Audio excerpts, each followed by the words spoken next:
Alors, je vais commencer mon direct d'aujourd'hui par les routes et l'avenue du Pape au Cameroun. Je fais une petite balade au quartier. Donc, le pape vient au Cameroun et on dépense des milliards pour l'avenue du Pape au Cameroun.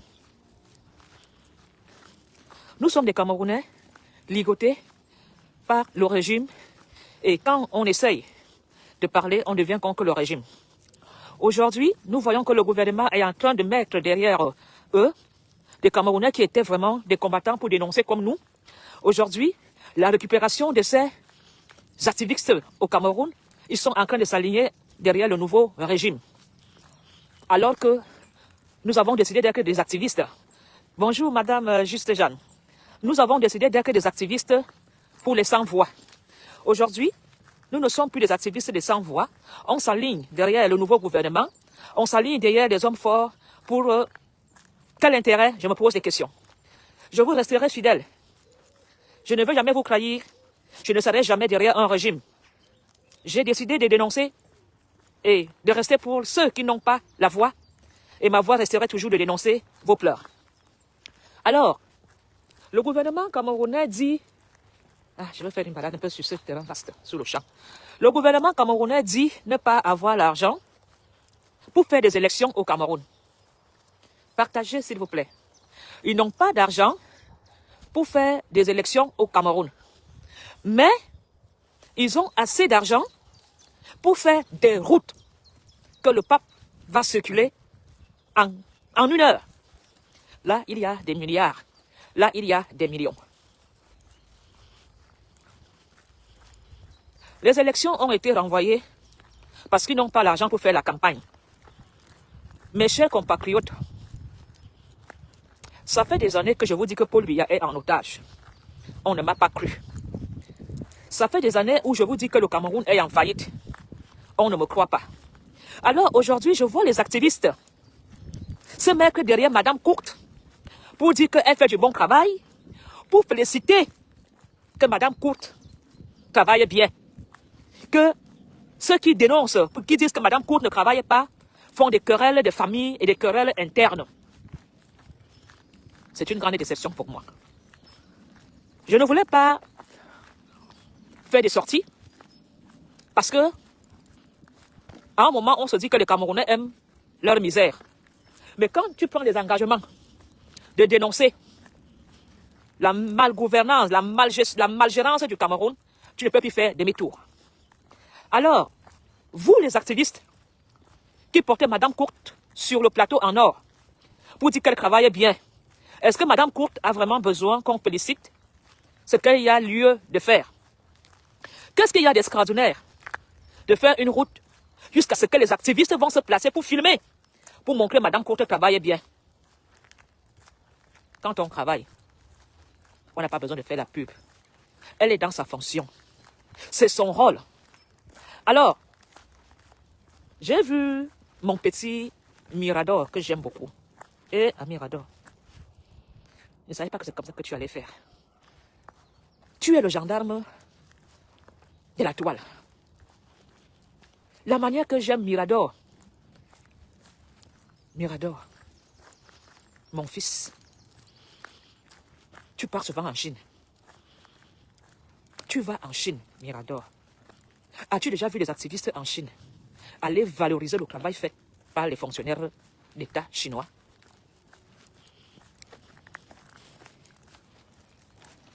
Hello. Mirador, quand toi-même tu vas en Chine, tu vois les routes, tu vois comment l'entrepreneuriat a un degré, à un autre niveau, Mirador. Tu vas au Cameroun, on ne fait même pas 1% de ça. Alors que le Cameroun est un pays valable.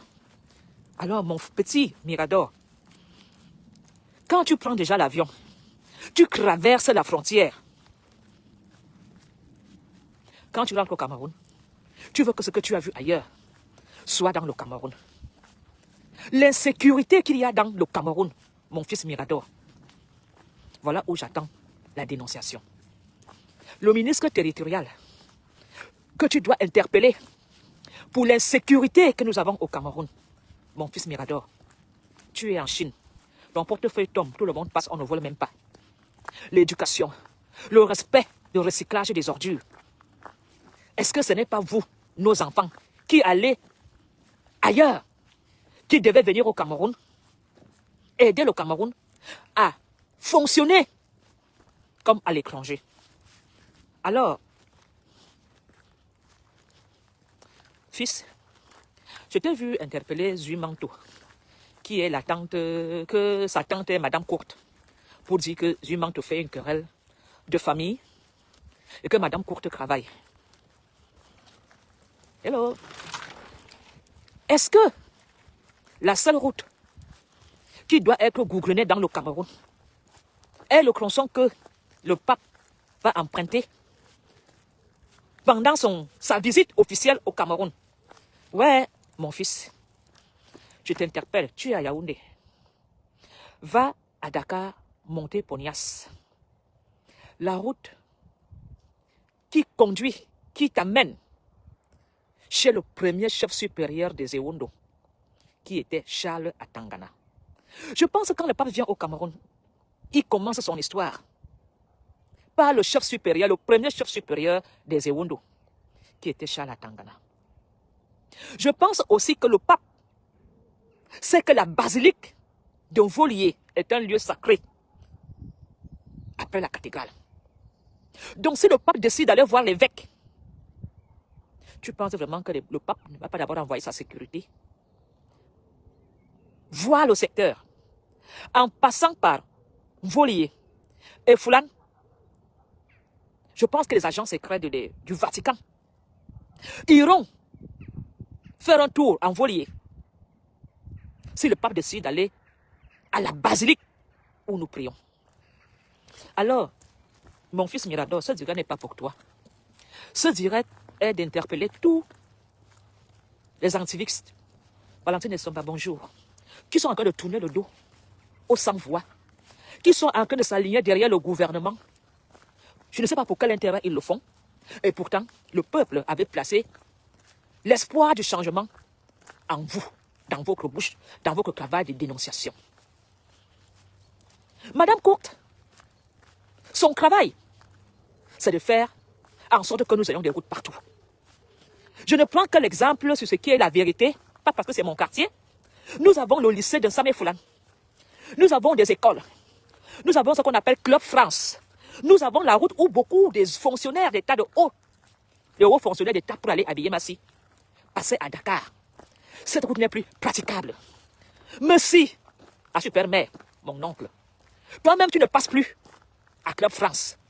Tu passes maintenant ailleurs pour arriver à Ifoulane. Donc, Madame Courte, ta fonction n'est pas de te féliciter. On ne peut pas parler simplement des routes parce que le pape vient au Cameroun. La jeunesse camerounaise a besoin de ces routes pour aller à l'école tôt. Voilà comment nous avons des accidents.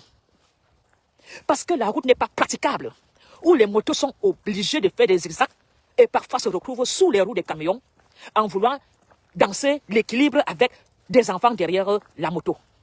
Alors, Madame Courte, je pense que les Camerounais doivent multiplier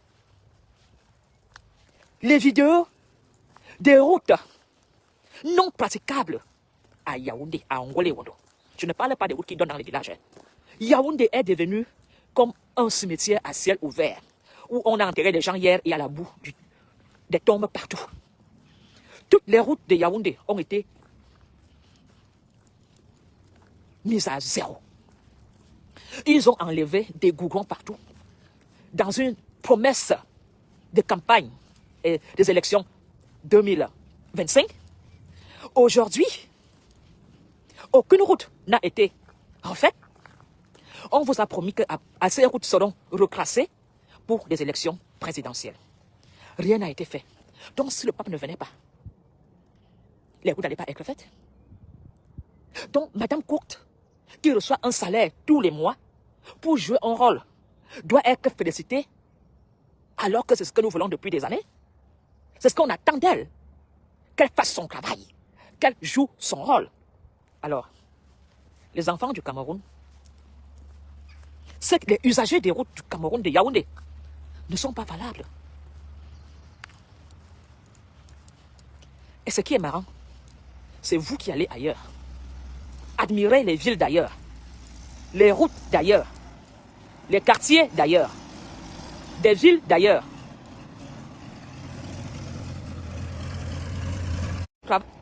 Pour partager, s'il vous plaît, pour que le direct ne soit pas attaqué, s'il vous plaît, partagez.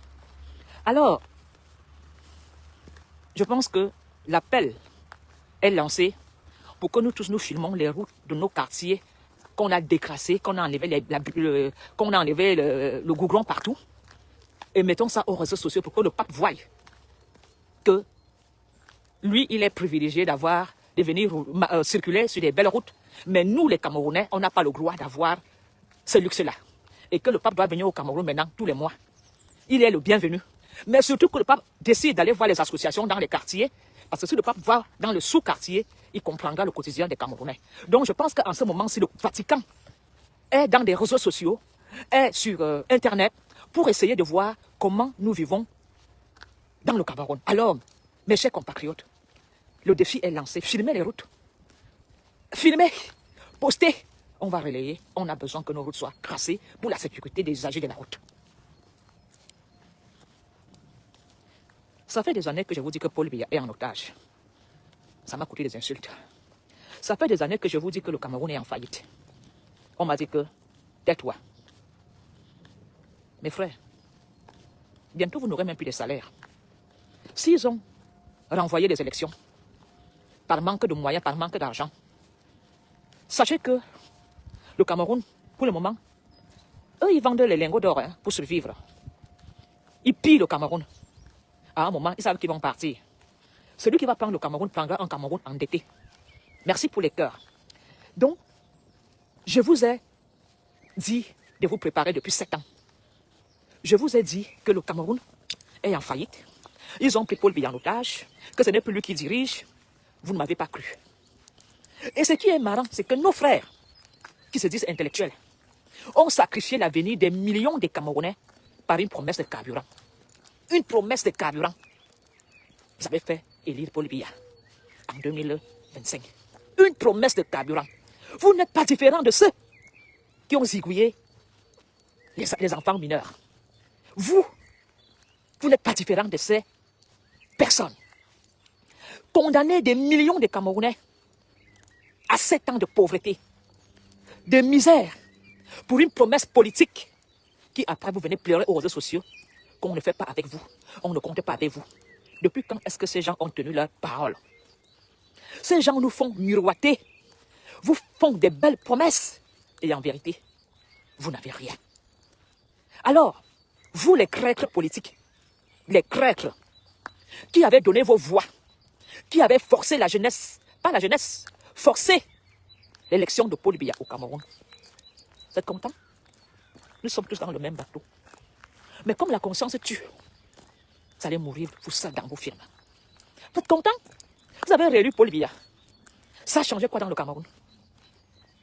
Au contraire, la corruption psychologique, mentale, a augmenté dans le Cameroun. C'est inacceptable que quelqu'un qui a fait des hautes études, qui vit dans la misère, qui vit dans la pauvreté, qui ne s'en sort pas pour aller travailler, sacrifie l'avenir des millions de Camerounais par une promesse politique et par une promesse de carburant. Le carburant. Et tu veux nous dire, à Mondo Vision, qu'on t'a pas donné le carburant promis. Est-ce que la vie des millions, l'avenir des millions de Camerounais vaut une promesse mensongère politique du régime? Sachant très bien que ces personnes vous utilisent toujours, vous exploitent pour après vous jeter. Combien d'entre vous, vos parents, ont soutenu ce régime? Combien d'entre vous ont donné leurs enfants, les autochtones d'Ongole et Wondo? Vous avez livré vos enfants à une guerre sans pitié au nozo. Et vous avez vu que vos larmes pour pleurer. Aujourd'hui, vous n'avez plus vos fils à la maison. Ils ont été zigouillés au nozo. Quand les prêtres pleuraient, on dénonçait la guerre du nozo. Aujourd'hui, qu'est-ce qu'ils vont faire? Ils vont libérer Ayoutabé pour apparaître bien devant le pape. Mais vos enfants ont payé le prix. Vos enfants sont morts. Mais eux, les enfants, voyagent en première classe. sont propriétaires des appartements en Europe, à Dubaï, ont des soins de santé, ils ont tout. Mais vous avez quoi? Vous avez que les tombes devant vos portes. Chaque village a perdu un fils au nozo. Chaque village, partout dans le monde, les 10 provinces, tout ça, vous avez sacrifié vos enfants au régime politique qu'on appelle le RDPC. Vous avez sacrifié vos enfants pour maintenir les buveurs de sang en poste. Parce que Paul Biya ne gère plus rien. Paul Biya est devenu la marionnette qu'on utilise. Voilà pourquoi nos frères nous ont condamnés à 7 ans de misère, de calvaire. Et vous vous étonnez aujourd'hui de voir des crimes augmenter le taux dans le Cameroun? Avez-vous déjà vu un colonel qui ôte la vie à quelqu'un aller en prison? Non.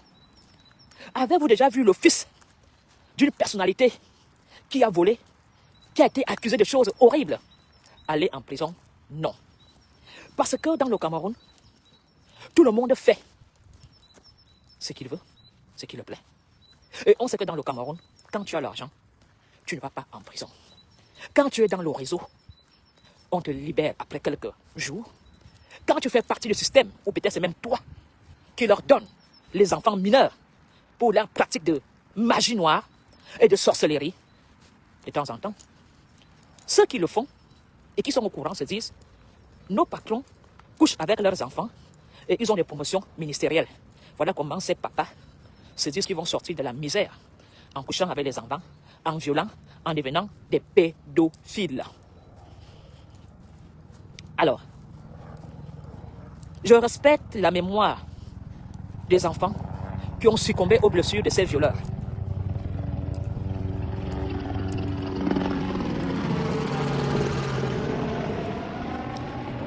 L'éducation dans le Cameroun a été remplacée par la corruption. La moralité dans le Cameroun a été remplacée par la trahison. Chaque Camerounais a son prisonnier à Kondengui. Et nous sommes des prisonniers de ces ministres, des fonctionnaires d'État. Nous sommes leurs prisonniers. Alors, les activistes qui tournent le dos au peuple pour s'aligner au camp du pouvoir, parce que vous vous dites qu'il y a 7 ans, Paul Biya va encore gérer 7 ans, et que vous serez protégés, sécurisés, vous préférez vous aligner dans le groupe des forts. Dieu a toujours le dernier mot. Le Cameroun est notre pays à tous. On n'a pas besoin de vendre, d'élever les fonctionnaires d'État pour des intérêts personnels.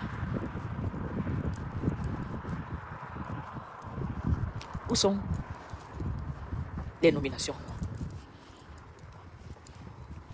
On nous a dit que Paul Biya fait le remaniement. Il est où ce remaniement? Je vous avais dit qu'il n'y aura pas de remaniement. Je vous avais dit qu'il n'y aura pas des élections législatives. Vous dites, oh, Marco, tu maîtrises quoi? Qu'est-ce que tu t'y connais? Tu t'y connais en politique?